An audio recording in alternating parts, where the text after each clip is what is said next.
Because we're used to more people being here. That's why it's a little colder. Because usually you got a whole pile of people around you more. Usually they're open to the public, aren't they? That's part of the reason why there's usually like 50 people here other than us. I think there's a lot of people here who got tired of looking at balloons and just came up to look at all this stuff. It may it's Tuesday at first. Okay, we saw the balloons. Let's go up to Santa Fe and check out the. We hear this cool things at the Capitol. Let's go look at that. I live in Rio Rancho now, and I'm on the third floor, and so I can see them. And sometimes they fly by my place.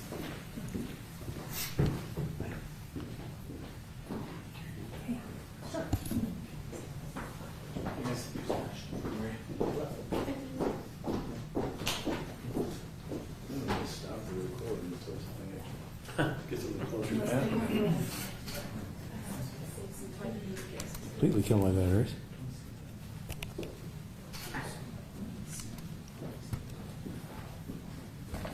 Yeah.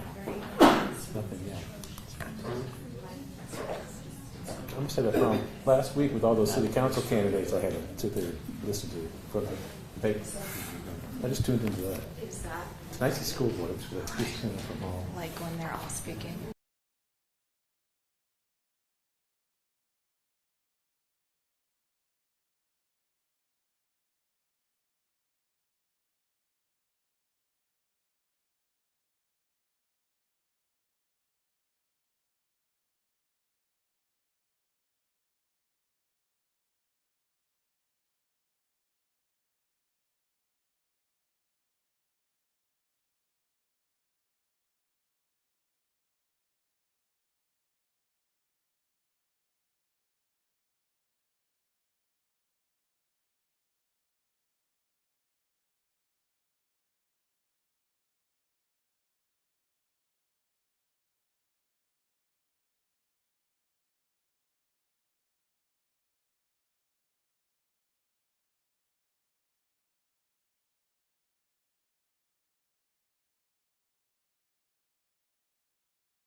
Which one of you guys turned off the heat?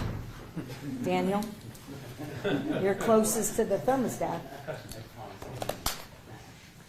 Oh, I'm dealing with old building syndrome everywhere we go, including the residents. Getting the heating, cooling, and water right is tough. But that is not why we're here today. And I appreciate that you are here because we want to demonstrate, and can today, that collective efforts and targeted resources can really make the difference in having an impact in a good way on our public safety issues, which are not unique, I need to say, to just Albuquerque or New Mexico. They are playing out all across America. But we have a responsibility and we have an opportunity to do something meaningful about it now. And that is exactly what this collective group, and like many of the other issues and emergencies that we've had to tackle in this administration, this is a whole of government and a set of experts can actually move the needle and remove barriers that sometimes an individual leader, individual business, individual jurisdiction for policing can't by themselves move. And that is the point of this group. I am incredibly pleased with the outcome, but we have a long way to go, which I'm sure is going to be a question. And if it isn't, I'm giving you a kind of heads up. You know, where are we going? We're looking for sustainable, long-term impacts that will stay the course so that our communities are safer. Every single New Mexican deserves that, and there's not a single New Mexican who isn't impacted by our public safety challenges and, quite frankly, this epidemic and crisis. And I know you heard from Ben Baker, you'll hear from him again today, who has a personal experience, and now I do too.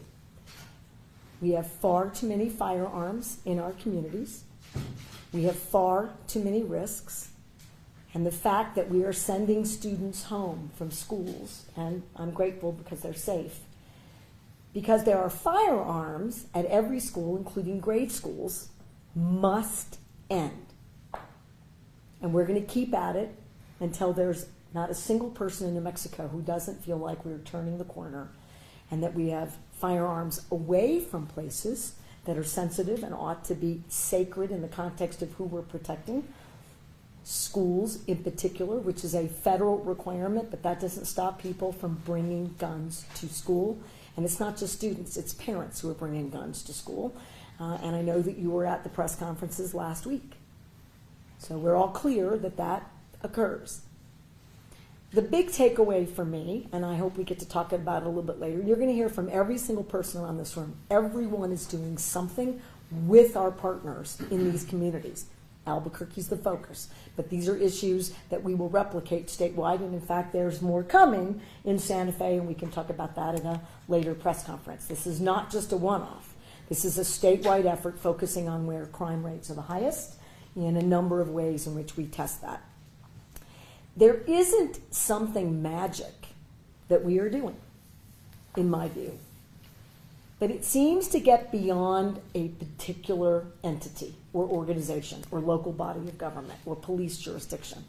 And when that happens, everything else starts to fail all at once, which is why we don't call them that, but I did call it that in 2019.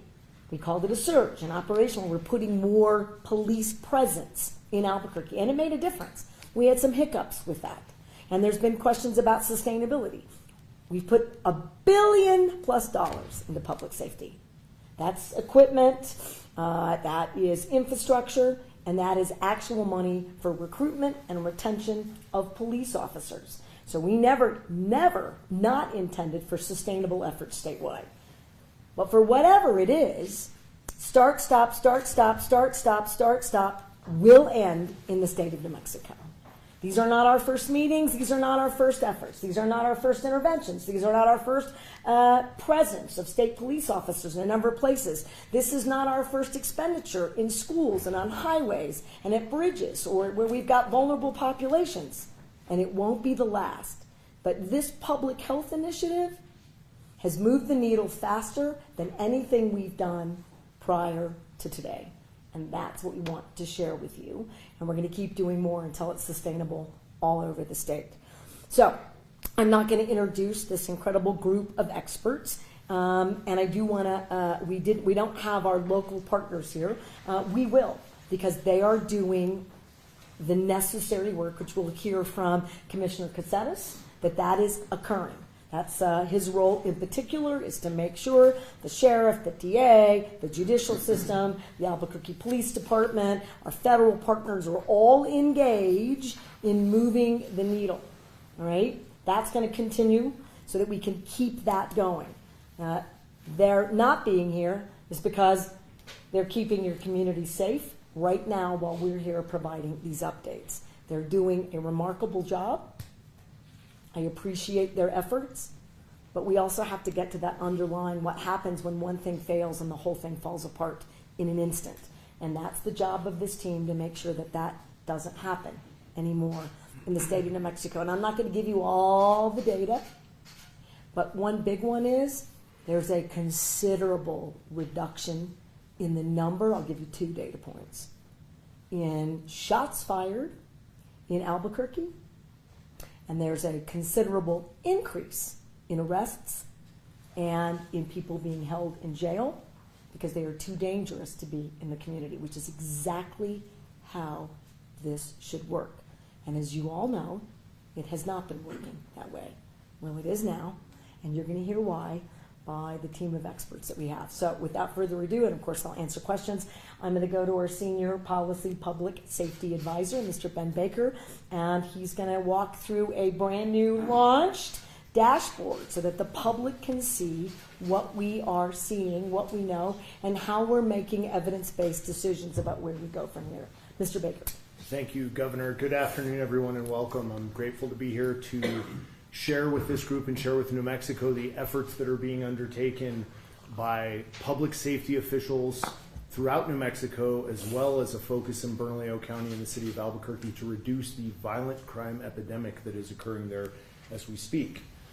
I would be remiss not to start by thanking the men and women of public safety, prosecutorial agencies, corrections, jail staff, and public safety telecommunicators for their hard work in making these statistical presentation possible. So I'll direct your attention to the public safety dashboard, which you will find on the New Mexico Department of Public Safety website. We've hyperlinked the exact link route in the press release, and I'll provide it afterwards for everybody's availability. This is a public-facing report card of how the progress is going since the public health emergency has been declared. And I'm going to lead with some statistics that I think are incredibly meaningful. During the time that law enforcement has been mobilized and unified, both intra-agency and interdisciplinary teams have gone out to seek violent offenders in the Bernalillo County area. There have been 502 people arrested. And that is significant, as you will see to your right, the pie chart breakdown. Significant fraction of those are felony arrests. Addition to that, that's noteworthy on the front face of this, that I think goes to the heart of addressing this crisis that we are in, is the number of firearms seized during the same period of time.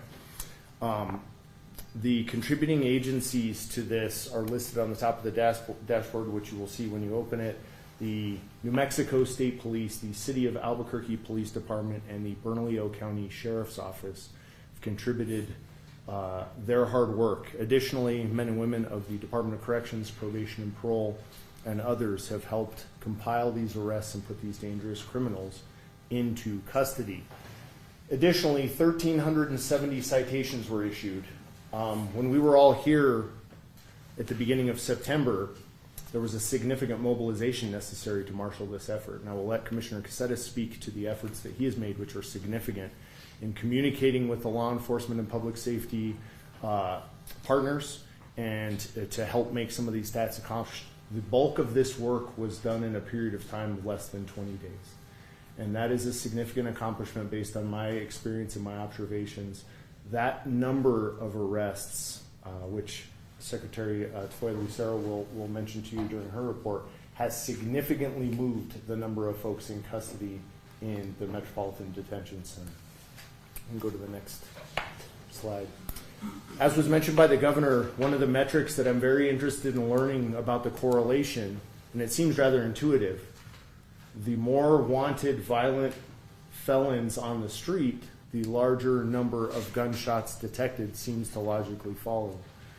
One of the efforts that we are undertaking is a comprehensive understanding and analysis of gunshot detection data, which is collected and used by law enforcement agencies for a variety of different tools, but more particularly to streamline and make efficient their response times and to increase the community and police officer safety. We have statistical analysis that covers a 6-month period that shows the total number of shots fired in the Bernalillo County, Albuquerque metropolitan area, totaling close to 6,900. We also have compartmentalized breakdowns of time during large movements during our operational phase and arresting folks in Bernalillo County. And you see that on the date ranges indicated on the left, and then the correlative shots fired based on the dispatch information, you see a reduction. And it is our hope to continue to aggregate this data. It is our hope to continue to see a positive correlation that indicates the fewer violent fugitives on the streets, the lower number of shots fired in the communities to where we are applying that methodology.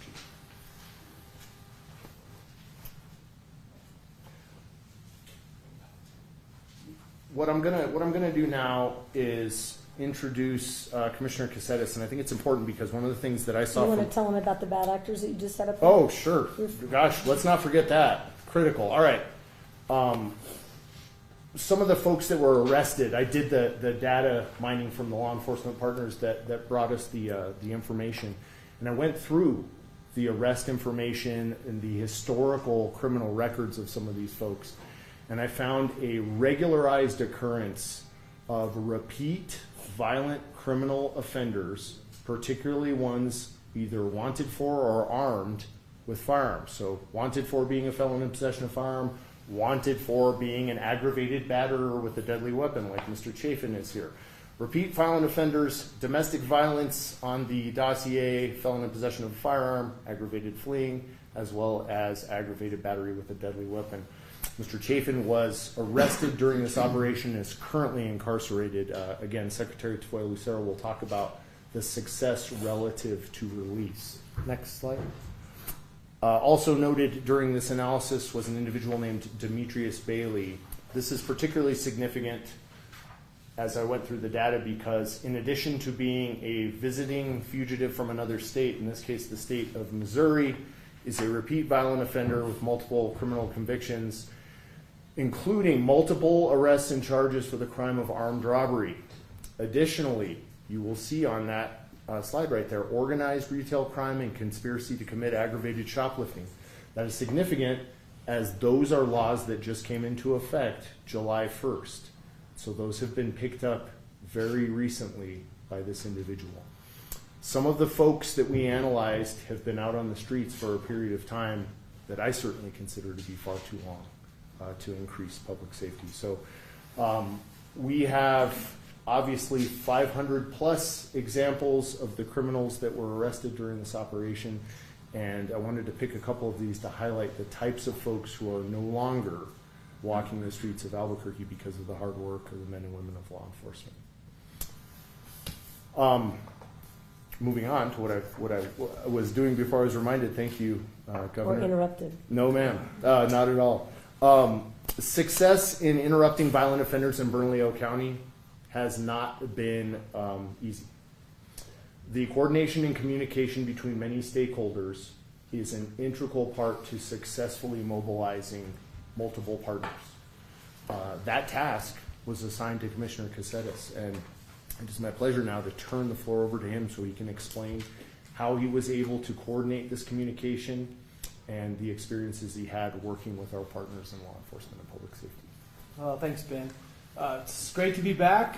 When I told the governor that I would come back to work for her, I really told her that I wanted to stay in the shadows and work behind the scenes, and now I find myself right next to you, ma'am. So here we are, off to the races. You know, I have 26 years of experience, and I've been brought on to cut through the BS, that's a legal term, you can look it up, and get right to the root of the issue, is how do we suppress crime in Albuquerque?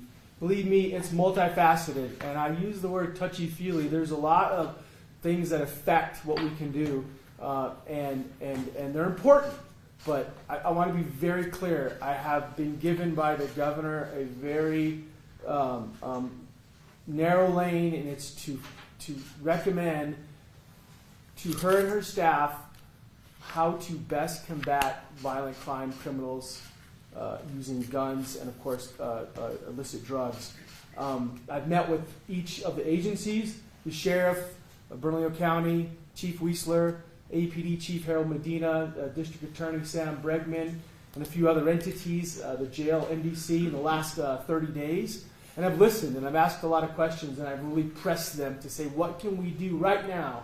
Not in 60 days, not waiting for the session. That's important, right? I said at the last press conference, I've never heard two criminals talking about not doing crime because the 60 days coming up and they're afraid of what's going to happen. That's important. Don't get me wrong. But what can we do right now to impact the lives of people in the metro? And we're doing it. Law enforcement's doing it. An amazing job. How can we do it better? That's my job. There's over 1,600 police officers in the metro, give or take. There's not a collective entity or collective group anywhere else in the state. How do we best harness that horsepower, right, to put the criminal element on their heels? And that's being done. It's being done well.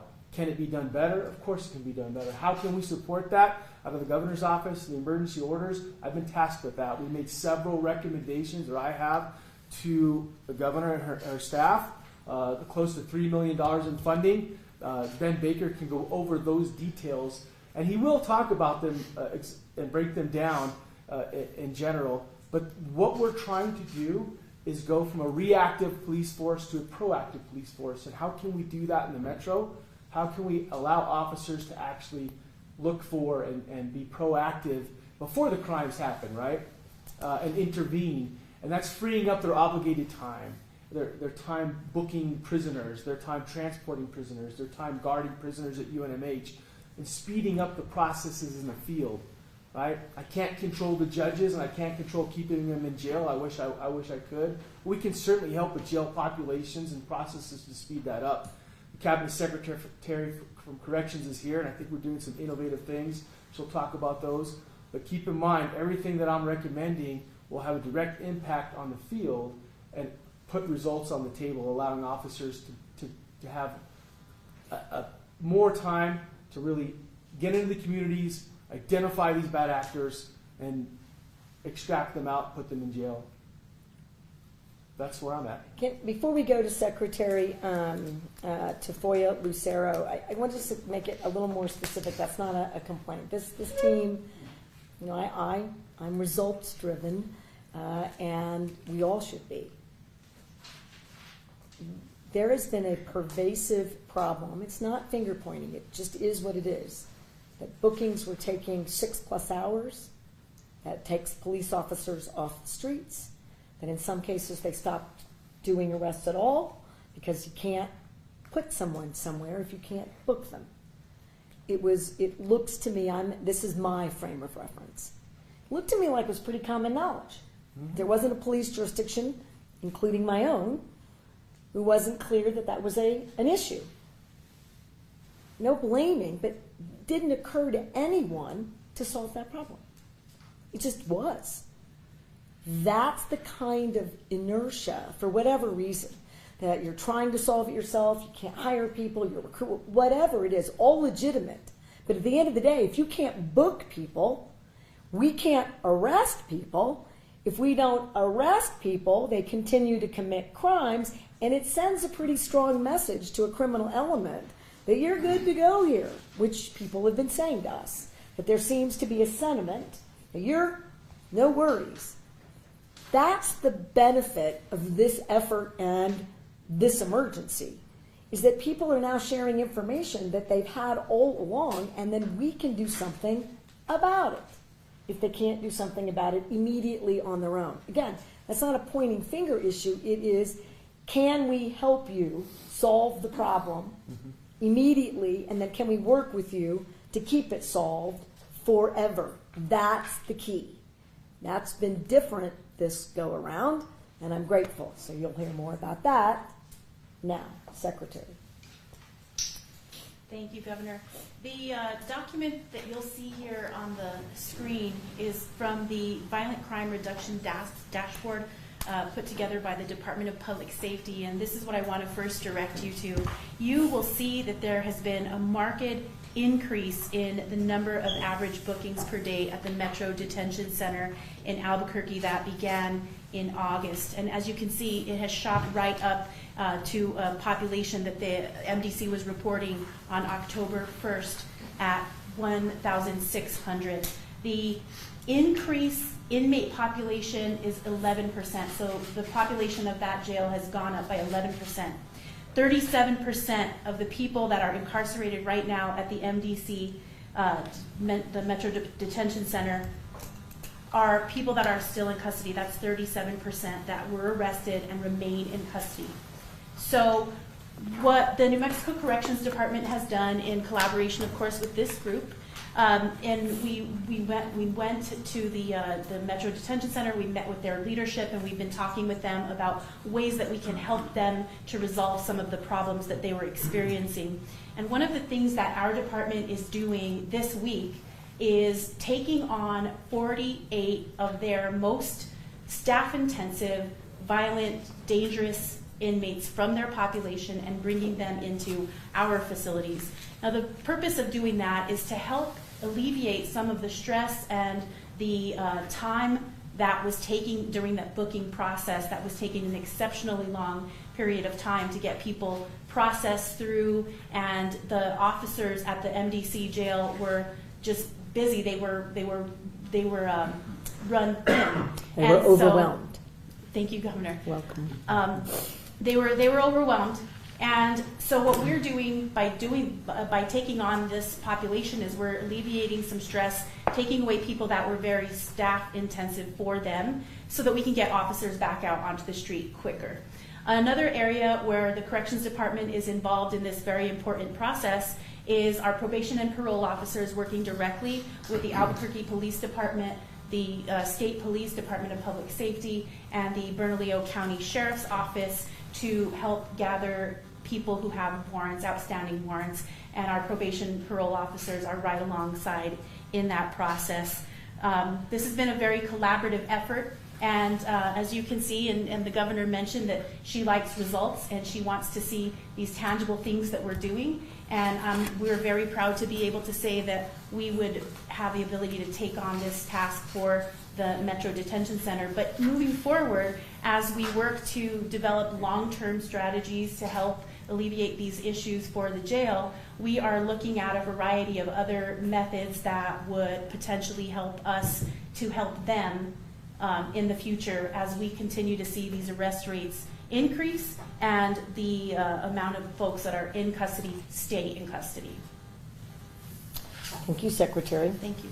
Acting Secretary Casados. Yes, thank you, Governor. At CYFD since September the 20th, we put out a directive indicating that youth offenders who are in possession of a firearm will be detained.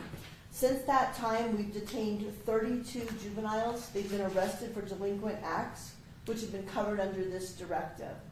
Of those, 13 of them required an override. So we use a tool that indicates their risk assessment to the community, and 13 of those individuals, we did an override to be able to detain them. 4 of those individuals were those that had a gun on school property. 1 was for assault of a school employee. 3 of them were in possession of a stolen vehicle and were fleeing officers. And so this directive has given us the ability to take those youthful offenders and take them off the streets and detain them, which we wouldn't otherwise have done previously. 6 of those have now been released by the courts at hearings prior to disposition. And so there's also been an increase in the youth facilities. As of today, there are 117 youth in detention centers statewide. That's an increase of 16.2% to what we had prior to the September 20th initiative. So a lot of those individuals, more than half, are in there for serious crimes such as murder or aggravated burglary with a weapon. And so I believe that this is helping us to take those offenders off the street as well.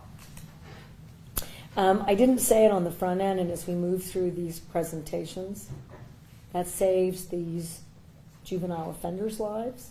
They often lose their own lives in the crime that's being committed, and it's saving the lives of our men and women in uniform, and it's no doubt saving the lives of everyday citizens that quite literally get caught in the crossfire. All of these measures are saving New Mexico lives and building a safer, more resilient set of circumstances for every New Mexican.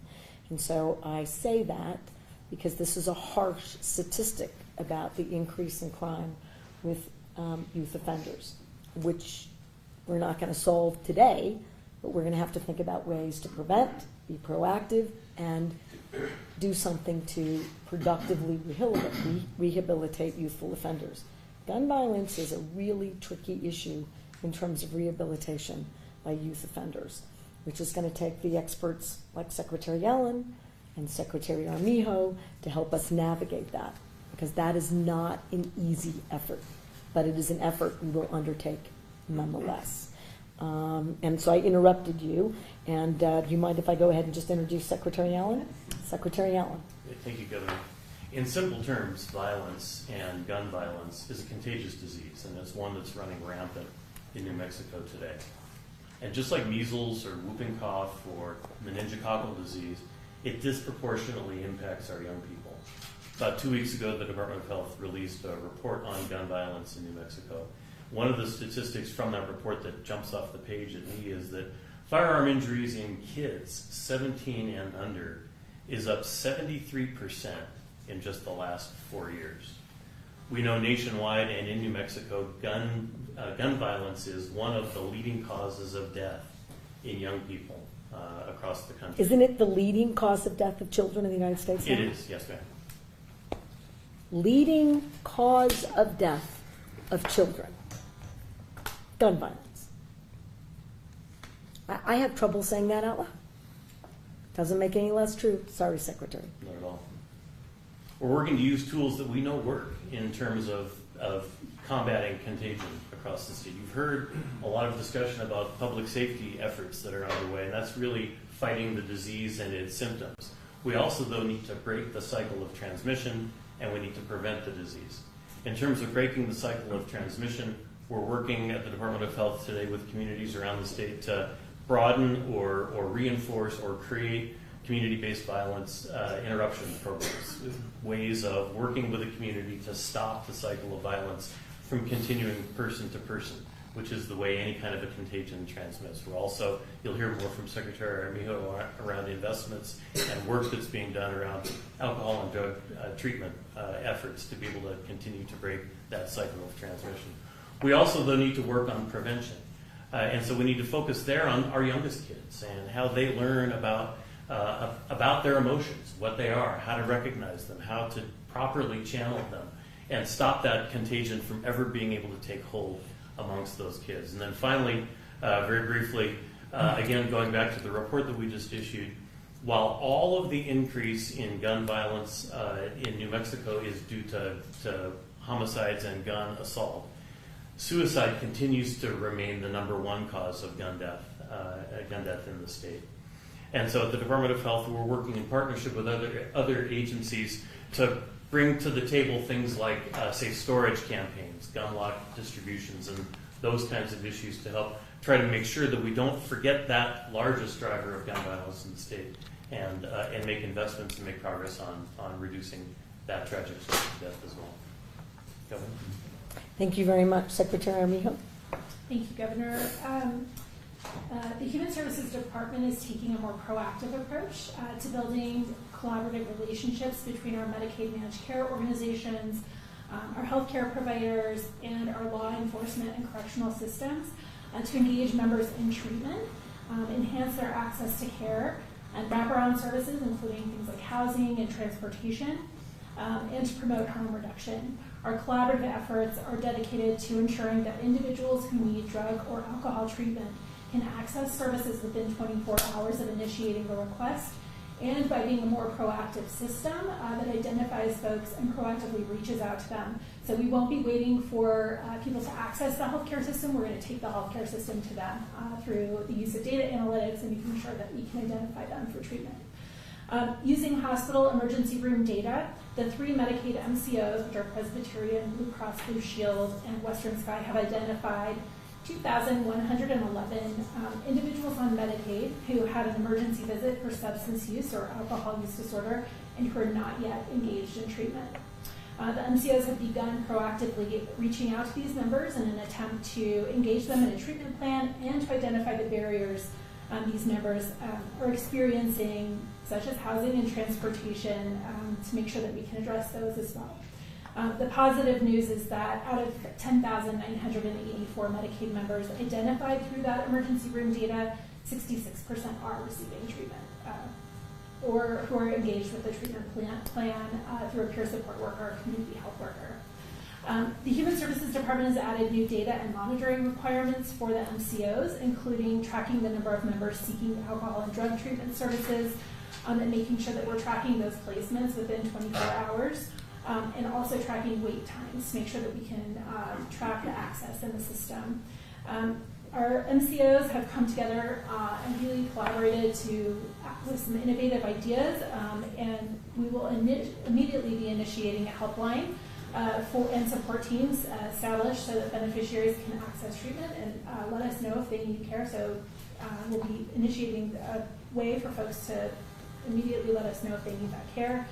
And then effective immediately, our MCOs have increased the number of peer support workers at hospital emergency rooms, and they are working with our correctional systems to ensure pre-release access to treatment services prior to release from correctional systems. And lastly, just wanted to highlight, in order to help our young New Mexicans, our MCOs are going to be partnering directly with the schools to receive alerts on students who are experiencing signs of substance abuse, and assisting in referrals and treatment and access to care. Thank you, Governor. Thank you. And this is going to be news to Secretary Armijo, but the power of the evidence-based work that we do can get into performance requirements with the folks that have to be our private sector partners. And I want to just highlight that the Secretary has been embedding any number of those moving forward so that we're managing all of these issues in a way that's delivering results for New Mexicans. So thank you for that. Secretary Kenny, tell us all about fentanyl testing. Thank you, Governor. So the Environment Department's role in the public health order is to focus on opioid wastewater testing. Many of you may remember that during the pandemic, New Mexico Environment Department went into the sewers, looked for COVID in wastewater. That is a very similar process to what we're doing here. And when you think about it, the Environment Department's focus is to look for pollutants in wastewater. That's what we do routinely, chemicals and biological agents, in this case the chemical being opioids, and that is what our expertise is in, and that's what we're glad to help out with this, on this initiative with everybody here. The way that we are going to do that, we believe we're the first state in the country to actually set up a routine opioid wastewater sampling program. It has happened in Georgia, North Carolina, and Virginia on an occasional basis, but we believe we're the first state in the country to set this up as a routine surveillance program. And the way that'll work is that we will collaborate with the public education system, and in fact I've sat and talked with the public education secretary, and we are collaborating with the Rio Rancho, Albuquerque, and Bernalillo superintendents to start the testing as soon as next week. It'll take about 2 weeks for us to get sample results back, and that data will be really informative for us to evaluate what kind of proactive and reactive strategies are working in communities to keep fentanyl out of schools or to deal with it once we find it in schools. The way we'll actually conduct the sampling is we'll pop manholes, set out a robotic sampler. It will go into the sewer I thought you did it system. personally. I do not do this personally anymore, Governor, but I've spent my time doing this, is that we'll have a robotic sampler that will grab the samples on an hourly basis for about 8 to 24 hours. We'll composite that and send it off to a laboratory, and that laboratory will give us the results as to what type of opioid derivatives, including fentanyl, are in that wastewater. That pretty much summarizes what we're going to be doing out of the Environment Department. We look forward to producing that data set and sharing that data set with this team for strategies that we could use to influence the illicit. Because this informs superintendents, educators, parents, and police officers. We see a large uptick. The likelihood that we've got a drug dealing operation nearby, very high. That we're recruiting young people, maybe faculty. I mean, we don't know. We don't know what we don't know. But that information allows us to do a whole lot more work in the public safety and in the rehabilitation and prevention side of the equation. So we've had some people that have been curious about why we think that's valuable. That's one of many reasons this is very valuable work. So thank you very much, Secretary. Secretary Bowie. Thank you, Governor. Appreciate it. First, I'd like to start off maybe just thanking Chief Booster just for a moment. As we all know, we started off in June. We've done an amazing job leading the New Mexico State Police, and particularly for this challenge here in the Albuquerque metro area, mobilizing the state police. And I want to just thank you for your efforts in this setting.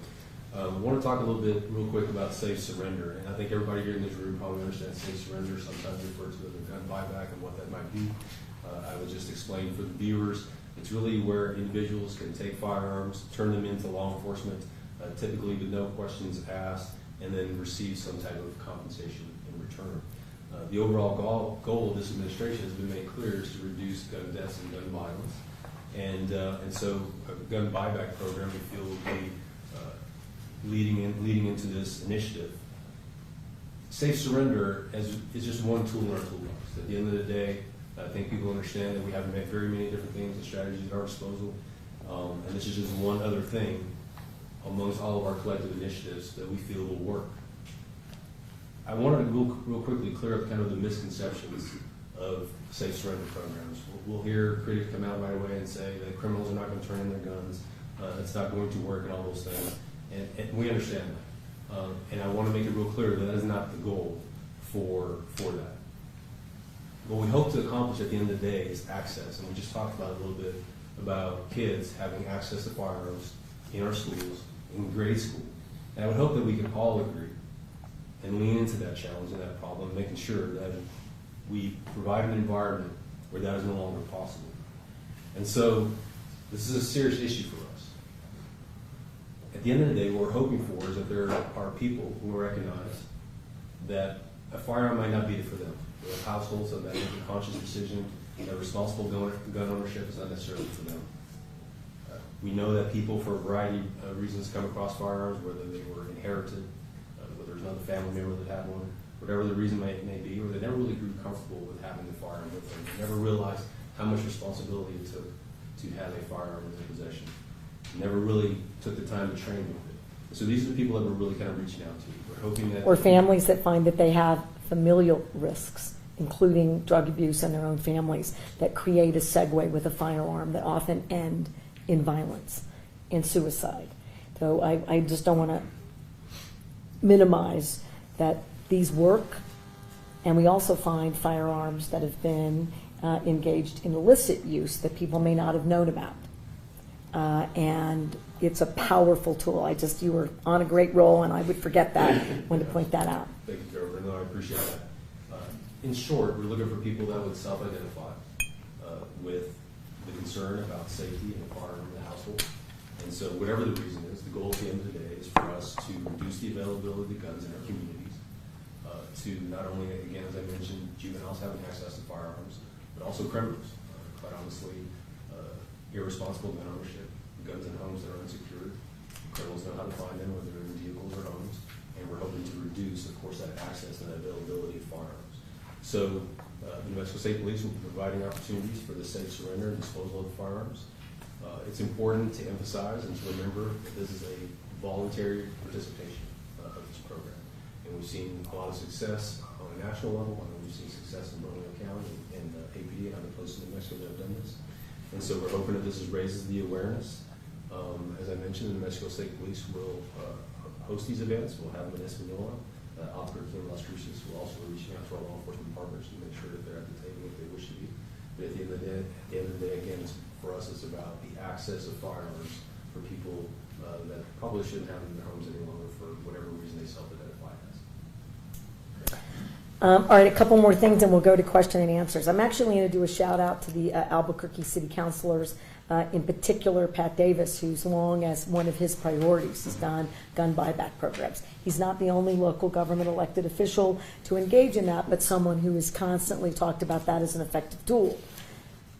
If it's intermittent, it doesn't have the same effect. Public health order, the emergency nature of our ability to sustain those efforts means that we can have long-term partnerships with local elected leaders in any number of places, and this is another one. Two, we put this dashboard together pretty quickly because, again, I want to be able to see it. I think New Mexicans should see it. We want a sense about whether or not the investments that we make and the hard decisions that have to be made at a state government level make any sense. I invite members of the public who look at this website to tell us if there's something that we're not reporting that you're interested in, if there's something that's too hard to navigate. You can't do that on this website because we don't want you to change the data. I want you to call us. You can call the office of my office directly at 505-476-2200, or you can go to our website, governor.state.nm.us. I do really want this to be a meaningful tool for everyone in the state to get a sense about what works the best, what doesn't seem to have the same impact, and to give us your ideas about, as a parent, as a community member, as a business owner, as a business leader, what information is useful to you about our success and our challenges in this space. Last, it is clear that we have a long way to go. We do have a gun violence epidemic in the state. I don't think there is, frankly, any argument about that. This collective work is moving the needle. And I want to thank the men and women here and on the streets today doing the actual work and arrests, investigations, and public safety efforts. It is making a difference, and we're going to keep it going, and we're going to make sure that it has sustainability statewide. So thanks for coming, and Caroline, I know this group is happy to take questions. Absolutely. Kevin? We didn't actually mention the gun ban at this point. Was it a fear that all these other things are going on, that the gun ban got focused on too much and not enough on all the other preventive measures you're trying to do? You know, I would argue a couple of things. One, I think there are some people who assume, you know, that those that the political debate about the pause in making our communities safer, the evidence does show from a public health perspective and even law enforcement perspective that the more guns you have on the streets, the less safe it is, period. And that it's been a long-standing issue that America has a lot of firearms, and that creates risk. Does that mean that we have only irresponsible gun owners? Absolutely not. And does that mean that this is a country that's going to change some of that? Doesn't look like it in its totality, but this was a pause given that every single day gunshots are fired, and nearly every single day someone is injured or murdered. If I can keep a police officer safe, and we've lost police officers to gun violence. Doesn't seem like that long ago, Secretary, I was at a funeral. Those families are forever in a grieving situation. Children without parents. So I stand behind that. We'll see what happens. I'm sure that's going to be a question so maybe I can just preemptive strike. We're going to have to figure out where the courts are or aren't. States have to have tools to do something.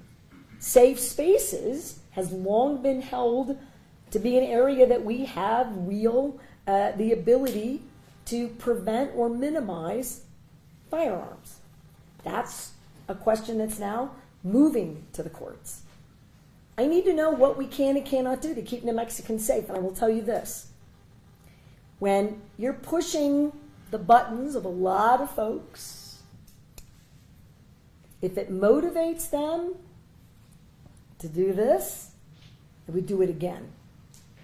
And I'm likely to keep doing things in this public health order until, what did I say? In 1819, I said it when I ran in 2007, I think there are some folks who believe that this is just a political position that I've taken. It's not true. When I ran for Congress in 2007, gun violence, closing the gun show loopholes, which we've done now that I'm a governor, a ban on assault weapons, these are all things that, as a public health person, I know make a difference. I've never changed my position on any of those. But if this is the catalyst to get everyone to do more, it's a good catalyst. And they are policy efforts we all have to take responsibility for. We have to figure out where we are and where we're not. Because I have the same responsibility that I have constitutionally to gun owners, to non-gun owners, and to every person, irrespective of whether you own a firearm. You should be safe. How many businesses have come to me and asked me to do more? All of them? How many schools? How many parents? Secretary, didn't you ask me to do more in schools for your daughter, your children? Okay, I'm doing it. And I am unapologetic about it. But I will say this, you can see why elected individuals who are policymakers are so nervous about setting high standards for committing to improving public safety for the populations that they serve. But I love this state and I believe in it. And I won't rest until we don't have to talk about it as an epidemic and a public health emergency. That's the goal. And that we turn the tide and it's sustainable. And I think we can do that, and I think this demonstrates it. So that was a lot long-winded, but I'm sure those were part of the questions. And I share those questions. I have to ask myself that. I have to read every legal case. We have to figure it out. But we're doing things that we believe we have the power to do. And we'll see what fact finders say. But somebody has to get better answers about where we are. And you're seeing now states are looking for other tools. Because you take one tool away, you got to find another one. Because at the end of the day, I'm still responsible for everyone's public safety as the highest elected leader of the state. And I'm doing just that. Next question. Oh, go ahead. And Governor, as part of this, how would you address repeat offenders that are constantly, the revolving door, they're going in and out, judges letting them out, they're going back to repeat it, or on pretrial release, they are just on a GPS monitor and they're let out again to do another crime, whatever they're doing. Well, this is showing that they're being detained. Huge increases. That doesn't mean, as a policy, I've asked for changes to pretrial detention in every single legislative session. I think I already said, so I'll just say it again. I'm going to ask for it again, which means I have to put it on my call in 30 days. For those folks who might be newer at a legislative session, it's not easy to do this stuff, but I'm going to do it again. I don't know that I win it, but that doesn't mean, like this question about firearms, I'm going to ask again, and I'm going to keep working around the edges for places that don't. But what do we do in the meantime? Well, one, we change the way in which they use the tool. The ARNA tool has to be updated. It's in their budget. It means there's accountability measure for the judiciary.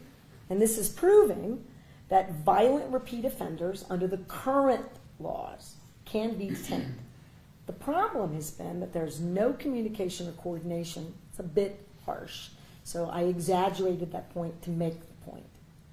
If I have to have a public safety or a crime commissioner keep everybody talking and working together, it just shows you how quickly it fell apart. And when there's emergencies, that's the risk.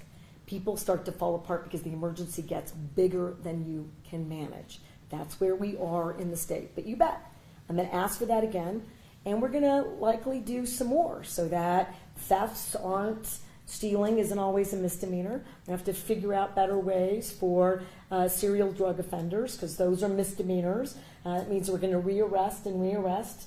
But we get to a place where you're either incarcerated or you're getting treatment.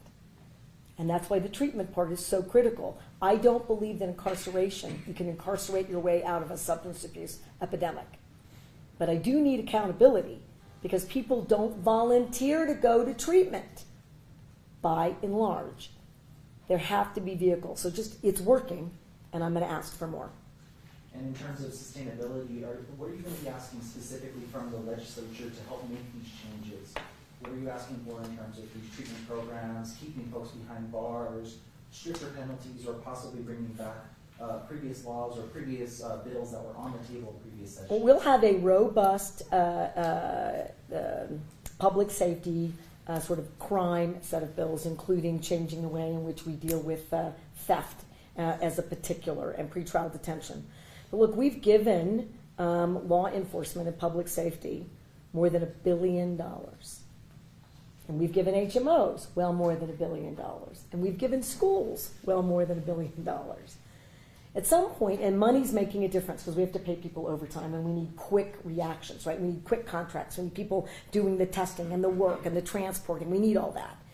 And you don't get it without an emergency and without these EOs. You just don't. It's very critical. I'm going to look to see what those sustainability measures are, and it's a little premature to know all of them.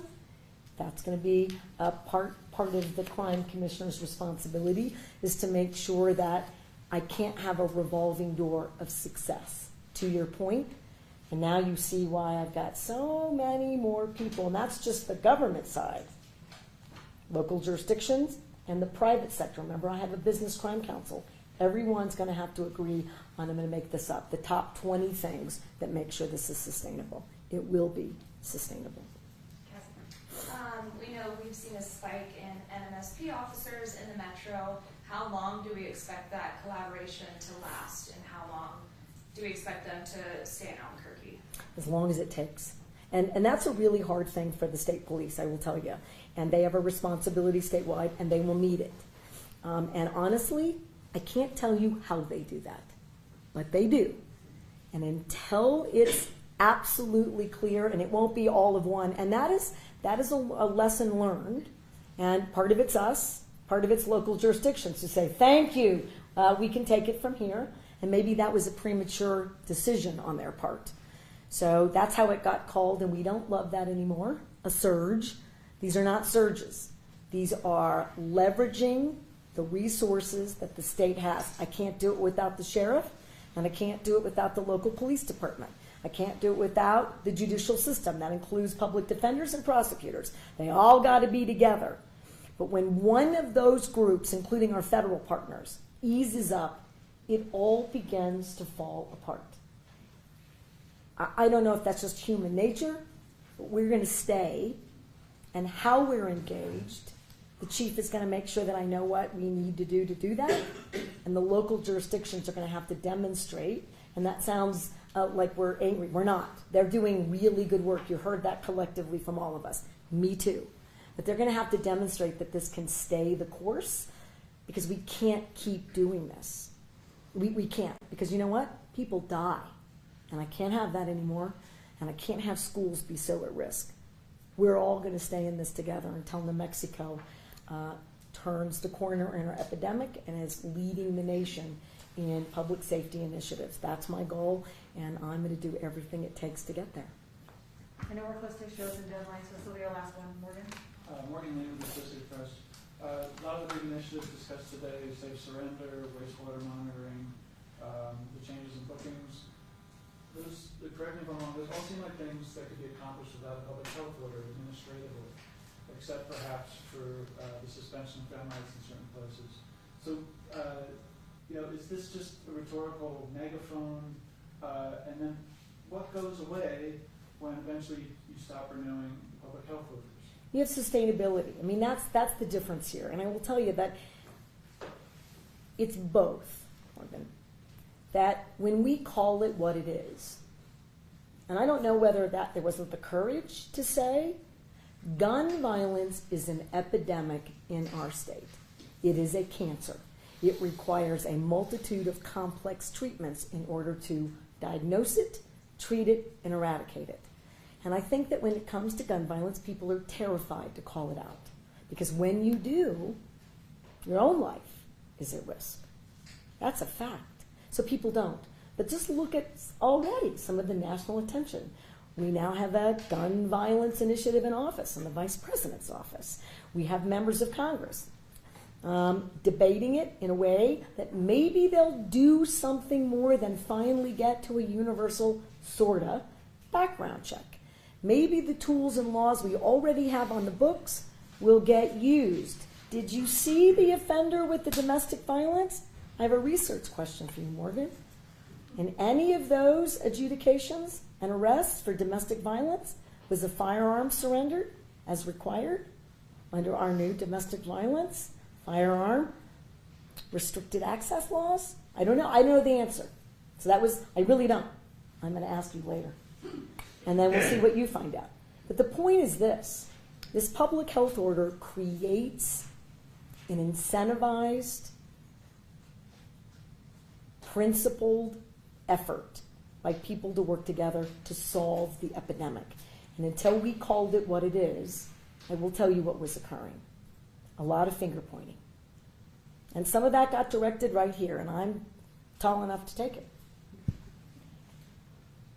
We have to treat it from all aspects, and the only way that gets done is in an emergency order, because it marshals all of our resources. I can't tell HMOs to change their priorities without it. And it is, and is there anyone here that doesn't think we also have a behavioral health lack of access public health emergency? I don't think anyone here would say you would call it that, because it is that.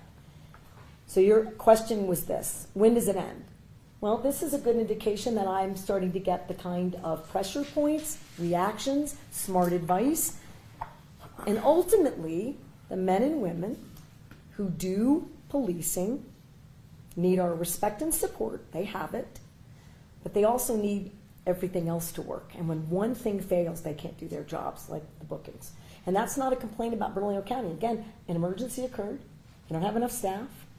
You got really violent offenders that were taking all their time, and then it just stalled out. So when it stopped stalling out, and this guy and this guy and this team tell me that we're managing an epidemic with the right public health initiatives and we're seeing sustainable efforts, then I don't need to declare an emergency. I declare success in a treatment set of modalities that deal with gun violence in our communities.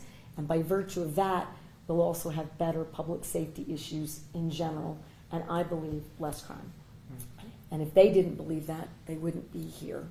And so we'll know when we know, but this is a very good indicator. Thank you so much for coming, media. If you have or want copies of the dashboard, you can get them from Jody. Thank you, everyone.